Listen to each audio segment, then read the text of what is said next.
I, Bola Ahmed Tinubu. On assumption of office, the president declared that neither prosperity nor justice can prevail amidst insecurity and violence. To effectively tackle this menace, we must reform both our security doctrine and its architecture. In 2023, the military has been involved in 7 major operations in different parts of the country.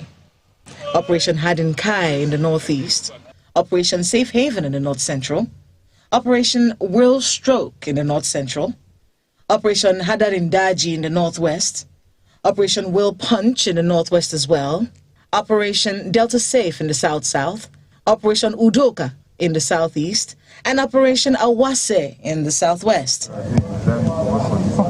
Amid the military's war against insurgency came the aerodrome attack on December 3rd on Tudumbiri, Kaduna State, where the army, targeting what they thought was a group of bandits, mistakenly hit the community, killing at least 87 civilians. What followed were apologies and promises of not repeating the incident by the Nigerian military. The community has been enjoined to view what happened as just a temporary setback. It was not intended. It's regrettable, it's unfortunate, and we'll work with the community to provide necessary support to the community as a whole and to the injured persons so that they can quickly regain their health. It will never be a deliberate thing for a military man to stand up and aim at a group of people and kill them. It will never happen. It has never happened. We'll never do that. The officers that committed this offense, we don't want to say anything now since there will be an investigation. And we know our procedures. If they are found guilty, there will be punishment. There must be an inquiry and a thorough investigation to determine exactly what happened and take appropriate measures to see that it will not happen again. And if there are people who are supposed to be accountable for it, will be held accountable. But this wasn't the first time the military was accused of erroneously killing civilians in 2023. On January the 24th, civilians said to be herders returning home from Benue State were killed in Nasarawa State. The police said 27 bodies were recovered, while the Air Force claimed only terrorists were killed in the airstrike. Let's flip the coin. The military also faced shocking deaths of its own in 2023. On August the 14th, 2023, an evacuation helicopter crashed in Niger State after insurgents had ambushed troops in the Zungeru area of the state. Total deaths of servicemen came to 36 in that incident, and the country mourned alongside their families. Thank you so much. And Bi-weekly briefings by the military provided updates and successes on each theater of war. And in 2023, quite a number of servicemen were killed, terrorist kingpins were killed as well, and critical infrastructure protected across the country. The military has been assured of the full support of the government as it strives to meet the mandate given to it by the president. Meanwhile, 1.55 trillion naira was budgeted for the military in the 2023 budget. For the 2024 budget of renewed hope, defense and security gulps 3.25 trillion naira, a whopping 12% of the total budget. Out of this sum, the federal government is budgeting 200 billion naira for military operations, raising the hope of scaling up the effort aimed at combating terrorism and banditry. Although there appears to have been an improvement in the war against insecurity since President Bola Tinubu took over on May the 29th, 2023, more remains to be done, as many parts of the country still experience terrorism, banditry, and other forms of criminality.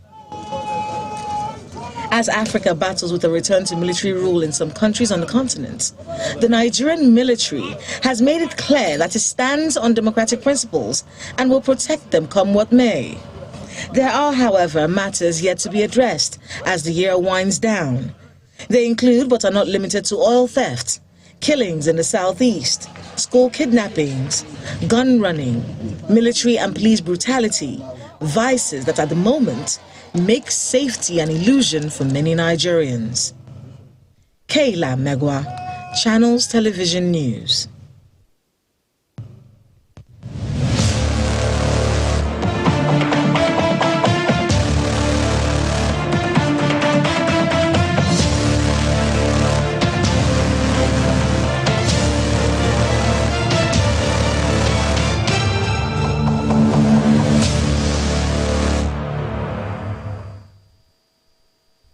And indeed, you would agree with us, Nata, especially the hydra-headed monster of insecurity is not just Nigeria, it's global. It's a global phenomenon. You are still watching our very special end-of-year program, Year of Transition, we call it. Don't forget, let us know what you think. Join the conversation, the hashtag on X, Year of Transition. We're talking security now, and in the studio, live here in our Abuja studio, is Lieutenant General Tarid Lagwaja. He's the Chief of Army Staff. We'd like to thank you for joining us. It's great to see you in person. You know, we've been talking about you, reading about you, and talking about the work that you do a lot. But thank you so much for joining us today. Thank you, Millicent. I'd like to begin with, if, you know, 2023 for you, and especially since you took the helm of affairs, what's your assessment in terms of security is? My assessment of security in Nigeria in 2023, I would say it has been bittersweet. The troops performed excellently on some tasks. On some, we didn't meet the expectations of Nigerians. We've been roundly condemned for some of our actions. Today is the end of the year. We have our report card with us. That's engendered deep introspection on our part. So we are studying it, looking at the task that we've had to perform during the year. For the general election, I would say the troops discharged that responsibility excellently, to the admiration of Nigerians and even international observers. In combating the threat of terrorism and insurgency in the Northeast, the troops have continued to improve on the level of peace and stability in the Northeast. The insurgents have continued to surrender in droves. The troops have continued to expand the frontier of human habitation, even onto the shores of Lake Chad. In the Northwest, we have, to a large extent, disrupted the migration of the bandits, terrorists, and criminal elements that move from Zamfara through Kaduna, sometimes through Kebbi into Niger State and other parts of the North Central, and sometimes making forays into the Federal Capital Territory. That migration has been largely checkmated, and the troops have continued to decapitate some of these terrorists and bandits in the Northwest region. You know, General Lagwaja, if I may come in here, indeed, you're bringing out the successes so far. But the Christmas Day incident, and you're just coming from Plateau State. Again, thank you for what you're doing. It's just coming from Plateau State, where an incident happened around the Christmas period that marred the Christmas celebrations across the country. But then people there are feeling the pain. What's the experience like coming from that?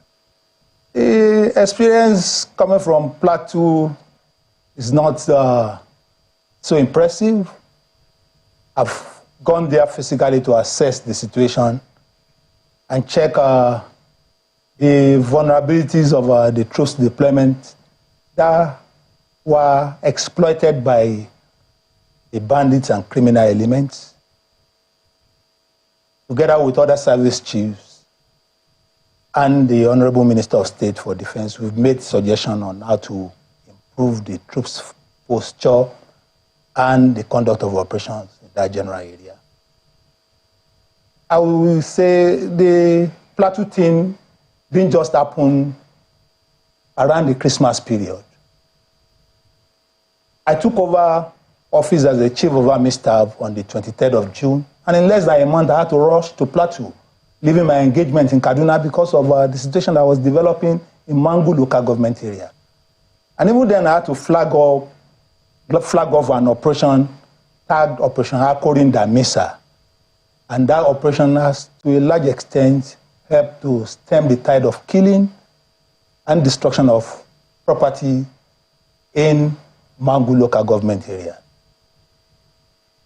And if I may look back, I would say the Plateau situation has been on for quite a while. I remember very well, as a young officer in 1994, April 1994 to be precise, standing on that bridge at Feringada, and then the crisis in Plateau erupted for the first time because of disagreement over the election of somebody as a local government chairman in just not local government. And since then, the crisis has remained on the Plateau. And the troops have been doing yeoman's job to contend with the threats. By 2020, the military high command had to implement the strategy of drawdown because we realized that we've achieved some level of stability that necessitated drawing down on troops on the Plateau. And as things will go, by March this year, shortly after the general election, we started experiencing another round of violence and crisis on the Plateau. And since then, we have been contending with it. The December 24th, 25th attack on some communities in Bokos and Barrack in Ladi local government areas is unfortunate. The troops have been directed to redouble their efforts to ensure that whatever gaps that exist in their deployments are adequately covered. We have made promises of injecting more troops, more combat enablers, and even working in synergy with other security agencies to prevent such occurrences going forward. General, we so that will not take too much time. You've reeled out how it all started since 1994, your first experience on the Plateau of violence. But if we look at this, this data we have, an incident recorded between January 2023 and December 2023, we have a decline, so to speak, of incidents dropping down by 5.048%. The incidents have dropped. I don't know what your records are. We have fatalities dropping. All of them are dropping. So there's signs that what you said so far, it's actually happening. Your troops, your men, and with all the other sister agencies are actually working to see this sorted. But the question then will be, what's the plan for 2024? Are we just going to be sitting back to wait for such responses? Are we going to have a situation where these things are nipped in the bud? I mean, the governor of Plateau State talked about that these terrorists are actually occupying assets, public assets, schools and facilities out there that cannot be used anymore. Maybe to add to what, NT has said, in terms of Plateau State, because you've talked about the history of what's going on there, it didn't just start today. So what is the plan for 2024 for Plateau State? I've read out our plans for 2024 for Plateau State. The troops that we are deploying to Plateau, they are on their way to Plateau now. And this night or first light tomorrow, they should be on the Plateau. We are sending more equipment to enhance the efficiency of the troops. The governor at one time said, defend yourself from armed bandits. Do you support that? I do not support that. I think that is a call to anarchy. The military is, the Nigerian army is the people's army. It is organized, it's equipped, funded with public funds to protect lives and property. And when we have a situation where people freely carry and use arms, then it becomes a lawless state. But we have enjoined the people of Plateau that they should work in synergy with the military. They should report incidents. They should assist the military with information so that the military can respond as quickly as possible. But to have a situation where people carry arms openly, I do not subscribe to that. I was just going to say that one of the lawmakers said perhaps that we should declare a state of emergency in Plateau State. It is not in the place of the military to decide whether a state of emergency will be declared or not. That is a political decision. But I must tell you unequivocally that the military is up to the task on the plateau. What happened was a political conflict wrongly managed that snowballed on Christmas Day. And we are working to address it going forward. I know you said, sorry, Auntie, I'm so sorry about that. I know you said political conflict, but just today, the international news carried the news and said that it might actually be Christian persecution, and that it's been happening for years in Plateau State. From the records available to me, there have been deaths across all religions, across all tribes on the plateau. Muslims have been killed. Christians have been killed. Biroms have been killed. Innocent Nigerians, Igbos, Yorubas, traveling on the road, going somewhere else, have been waylaid on the road and killed. So I will not see it as a Christian persecution, but it's a conflict that is driven by passion. We're trying to address it, and we understand clearly that there's a role for every other stakeholder to play in resolving this conflict. And so we're ready to work with all these stakeholders to ensure that peace and stability return to Plateau.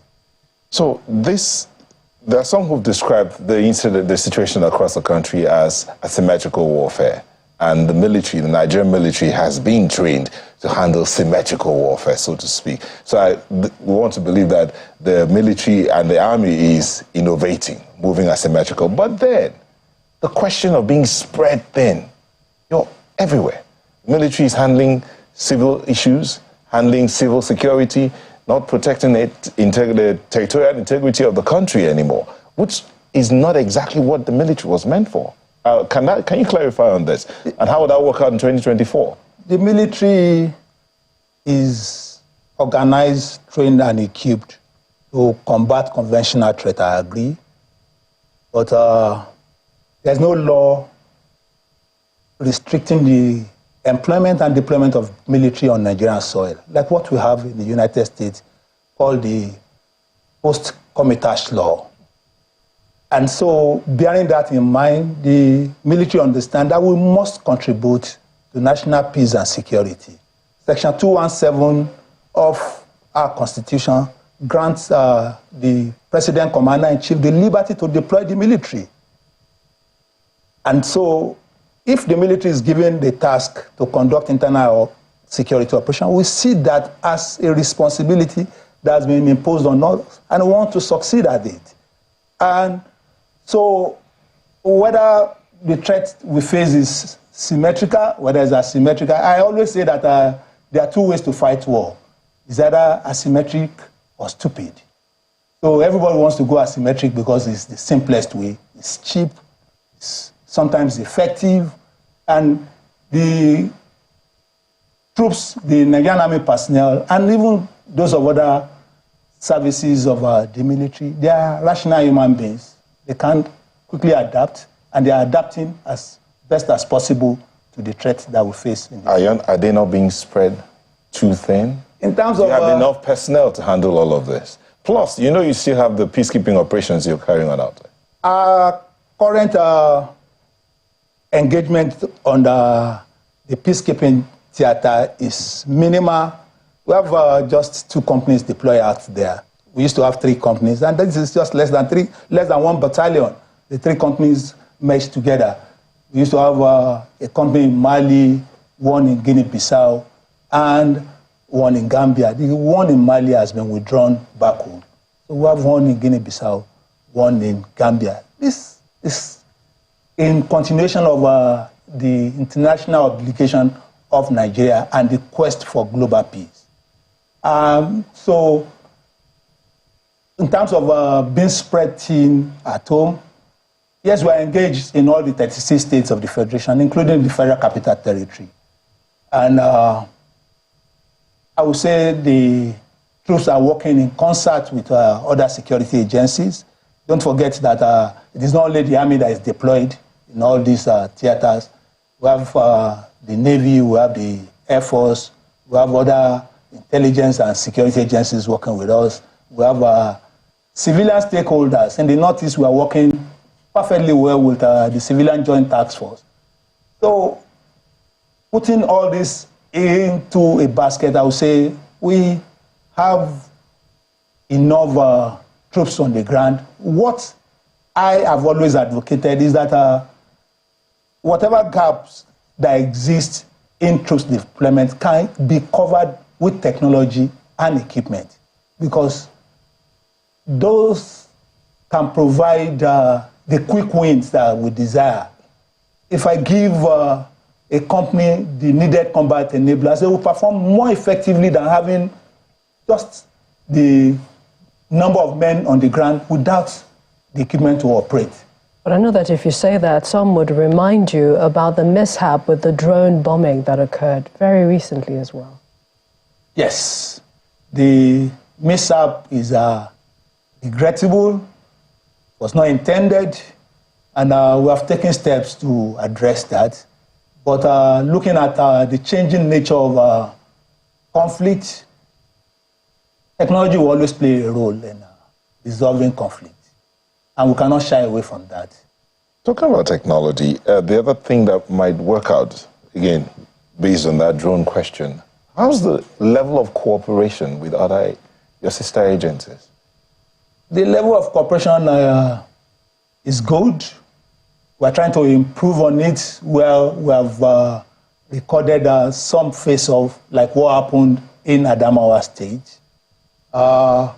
We have continued to educate our troops on the need to work harmoniously with personnel of other security agencies.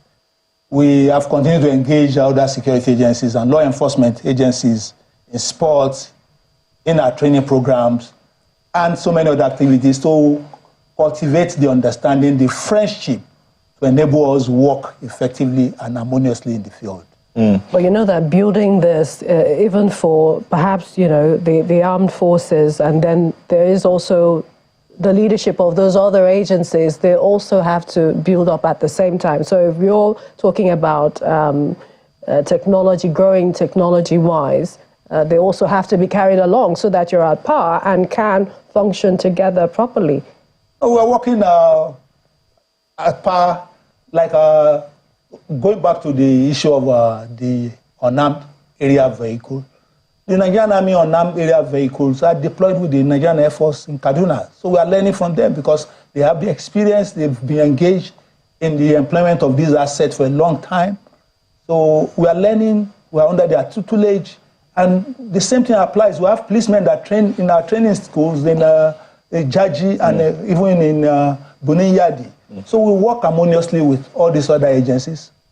Regardless of this harmonious working relationship, we cannot wish away occasional face-off, anger, misunderstanding, and we are trying to address all this. You know, yes, you're working well with the sister agencies. How well are you working with the citizenry? You mentioned here that citizens are helping out. You work with the civilian JTF, but there's been reports of information given to the troops and actions not taken, or not quick enough.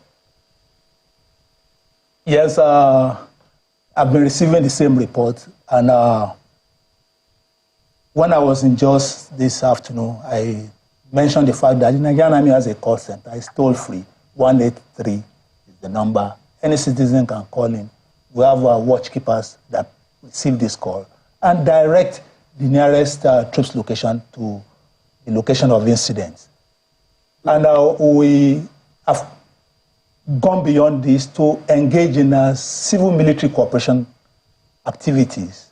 We conduct medical outreaches, we engage in sports with hosts and other communities. We do a lot to cultivate the understanding and the friendship of citizenry. What happens, or how do you react to this report where some citizens have talked about the fact that they've seen a group of soldiers or military men and they've gone to them and say, something is happening here. And it turns out that those men do not move. Or those men turn out to be actually part of the bandits. I will quickly say that it is not possible that the Nigerian army troops will work in cahoots with bandits. Because when we organize our subunits, units and formations, we don't ask of their religion, we don't ask of name, we don't ask of where people come from before composing them into sections, platoons, companies, and moving up like that. And so, accusing these troops that are working in difficult environment under very precarious conditions of taking sides, I think it does not do justice to the sacrifice of these troops in the field. I've said it in my Christmas Day address to the troops, that the peace, the data that you have reeled out, that the incidences are dropping in terms of the nature and the number, is recorded as a result of the sacrifices in limbs, in arms, in sweat, and even sometimes at the expense of people, troops laying down their lives. And so accusing these troops of taking sides, I think it is just, it's taking it too far, because the troops do not do that. I must also point out that we've had situations where bandits wear the same uniforms that we wear. So it's sometimes difficult to distinguish who is a bandit. Maybe that's where the citizens are coming from. These are citizens' reports. Maybe that's where they are coming from. How do they sort, how do they identify the real from the unreal? They should, regardless of, it is not in their place to distinguish the real from the unreal. But whatever the incident, I've talked about the call line. I went to Plateau today and I got glowing tributes on the performance of the troops. They responded, even though sometimes they get to the location of incidents and the bandits have disappeared. So these were reports that I received on the Plateau. I worked in Kaduna as the general officer commanding, and people called me. And even when I was leaving Kaduna, I was getting calls that I should not leave, from law-abiding citizens, from Nigerians that I do not know. And Lieutenant General, I think you shouldn't even leave the studio. I feel really safe that you are here today. But, you know, you're back in Plateau. I just wanted to know how much troops are there to keep the people safe? We have a sizable level of troops deployed on the Plateau, and I've told you that we're increasing the number because of the gaps that we have identified. Indeed. I mentioned that because, you know, just last night we thought, you know, that was Christmas Day, but then we heard there were, you know, renewed killings in Plateau as well. So, you know, Nigerians are really worried. The General Officer Commanding also brought up a situation where, while he was talking with some people, the vice chairman of a local government alleged that 2 communities were under attack. And he sent troops there, and it turned out to be false. And troops have received false alarms and so many other reports that are not true. I will interrogate this claim of renewed violence. I just came from Plateau. I didn't get this report from anywhere. Indeed. So if we were looking at 2024, if you had a crystal ball, I know everybody wants perfection, but what indeed are you promising will happen security-wise? I'm promising Nigerians that the troops will redouble their efforts and will expand the frontier of peace and stability across the country in all geopolitical zones. We are working in Benue. The people are happy with what we are doing in Benue. We are working in Niger. Gone are the days when school children used to be kidnapped en masse in Niger State, in Kaduna State, attacks on train, attacks on correctional facilities. We are working around the clock to make the country safe. Yes, we cannot get to a point of total security all in 24 hours, but we'll work gradually at it, and I promise Nigerians that in 2024, the situation will improve considerably. Chief of Army Staff, Lieutenant General Lateef Lagbaja, I would like to thank you for spending your New Year's Eve with us here on Channels Television. We wish you the best, and of course, men and women of the armed forces. Thank you for having me here. Thank you for coming.